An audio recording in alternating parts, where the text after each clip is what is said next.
બોલો સદારામ બાપાની, લાધારામ બાપાની.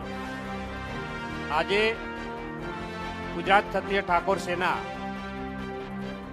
અને સમસ્ત સમાજ દ્વારા બનાસકાંઠા જિલ્લો, વાવથરાજ જિલ્લો નું સ્નેહ મિલન, એમાં ઉપસ્થિત આપણા સૌના માર્ગદર્શક અને આપણે સૌને એક નવી દિશા આપી સમગ્ર ગુજરાતને એક કર્યો, ઠાકોર સમાજને એક કર્યો, વ્યસનમુક્ત કર્યો, શિક્ષણ તરફ આગળ વધાર્યા એવા આપણા ગુરુ અલ્પેશજી ઠાકોર સાહેબ અને આપણા બનાસકાંઠાના સંસદ ગેનીબેન, આપણા દિયોદરના ધારાસભ્ય કેસાજી, આપણા કોંકરેજના ધારાસભ્ય અમરતજી અને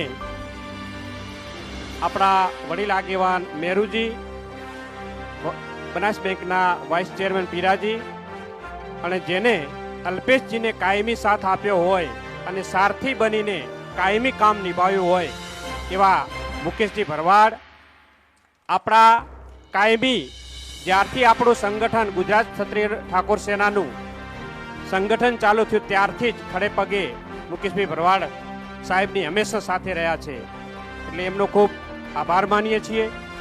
સાથે જે આપણને આજે સમાજને એક દાતા મળ્યા એવા દાતા તૈયાર કરવા છે, જે ભોજન પ્રસાદ આપ્યો છે, એમનું પણ હાર્દિક સ્વાગત કરીએ છીએ અને નવા વર્ષની તમામને શુભકામનાઓ પાઠવું છું.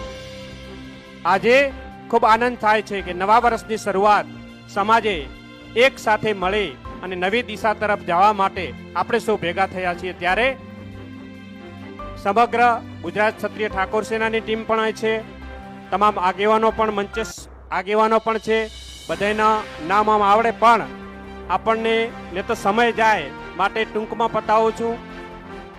સાહેબે આવતા જ વાત કરી કે કોટી બહુ સારી લાગે છે, પણ કોટી પહેરાવી કોણે? સમાજે. અને સમાજના જ પ્રસંગમાં પહેરીને આવ્યો છું. આજ સુધી બધાએ વાતો કરતા, ધારાસભ્ય બનાયા, તમે બધાએ, તમારા બધાનો આભારી છું, પણ ક્યાંય કોટી પહેરી નથી. પણ આજ એવી ઈચ્છા છે કે જ્યારે સમાજની અંદર જાઉં છું અને સમાજનો પ્રસંગ હોય ત્યારે જ્યારે સમાજ કોટી પહેરાવતો હોય ત્યારે કોટી પહેરવી પડે. આ કોટી તમારા બધાને આધીન છે અને જ્યાં આ સુધી પહોંચાડ્યો અને ધારાસભ્ય બનાવ્યો એ અલ્પેશજી ઠાકોર અને ઠાકોર સેનાની દેન છે, સમાજની દેન છે. તમારા બધાનો હું ઋણી છું કે તમે બધાએ જ્યારે પેટા ચૂંટણીની અંદર મહેનત કરી અને એક સેવક તરીકે, એક સેવા માટે આ વિસ્તારને ખૂબ વિકાસ કરવા માટે જે પણ તમે નાના મોટી સેવા કરી અને તમારા દીકરાને આટલી સુધી પહોંચાડ્યો છે, એટલે તમારા બધાનો હું ખૂબ ખૂબ ગુજારીશ છું. અને એમાંય છતાંય એટલે પતતું નથી અને અલ્પેશજીના જે આશીર્વાદ ફળ્યા છે, એ અલ્પેશજી આશીર્વાદ આપ્યા છે, તો ગુજરાતની સરકારે, ભૂપેન્દ્રભાઈની સરકારે મંત્રીમંડળમાં પણ તમારા બધાના અને અલ્પેશજીના પ્રતાપે આજે એમાં પણ સમાવેશ તમારા દીકરાનો કર્યો છે. એમાં પણ એવું ખાતું મળ્યું છે કે નાના લોકોને ઉપયોગી થઈ શકીએ.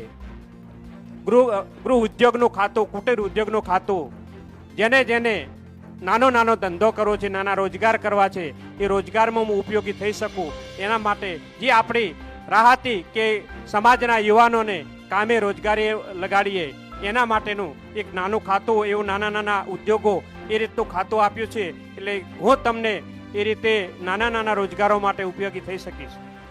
પણ તમે બધાએ જ્યારે આશીર્વાદ આપ્યા છે ત્યારે તમારો દીકરો તમારાથી ક્યારેય પાછો નહીં રહે. તમારા હર હંમેશા કામકાજ માટે જ્યાં પણ મને કહેશો ત્યાં હાજર રહીશ. અને જ્યારે અલ્પેશભાઈને આકલ પડે અને તમામ જેને આકલ પડે એ તમારો દીકરો દોડતો આવશે, તમારા માટે હંમેશા હૃદયપૂર્વક સમાનભેર કામ કરશે. તમે પણ ખૂબ આશીર્વાદ આપ્યા છે, એવા કાયમી આશીર્વાદ આપતા રહેજો. અને સમાજ આજે જે પણ નિર્ણય લે એ નિર્ણયમાં સૌ સાથે લઈ અને સમાજની સુધારણા માટે, સમાજની એકતા માટે, સમાજને આગળ વધારવા માટે, સમાજના વિકાસ માટે આપણે કામ કરવાનું છે. હવે સમય છે ખભાથી ખભા મિલાઈને ચાલવાનો. કોઈ આપણાથી ખભો મિલાવે તો ડોળા ના ગાડતા. આપણી એક જ ખામી છે, ચિયો કામ ખભો મિલાવે તો આમ તા કે કેમ ખભો મિલાયો, પણ ખભો મિલાવશો તો જ સમાજનો વિકાસ છે. અને ઝૂકતા શીખજો.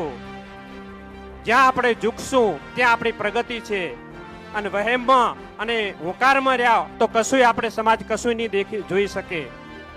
આપણે સમાજને ઘણું બધું આપવાનું બાકી છે. વર્ષોથી અલ્પેશભાઈ કહેતા આવ્યા છે શિક્ષણ અપનાવો, વ્યસન મુક્ત બનો. આજ 15 વર્ષથી તમામ ઠાકોર સેના એક જ નારા સાથે કામ કરી રહી છે અને વ્યસન મુક્ત પણ ઘણા બન્યા છે, શિક્ષણ પણ અપનાવ્યું છે. હવે આપણે પ્રગતિ કરવી છે. જેમ આજે આપણા એક સમાજના દાતા બન્યા કે જમણવાર આપ્યો છે, એવા દાતાઓ આપણે તૈયાર કરવા છે.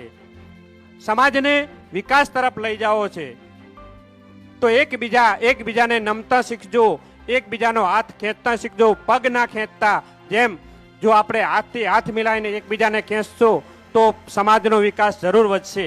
એટલે તમામને મારી વિનંતી છે કે આજના સમયે આજ જ્યારે સમાજ ભેળો થયો હોય ત્યારે સમાજની ચિંતા કરજો અને સમાજની ચિંતા કરી અને આપણે સૌ આગળ વધીએ.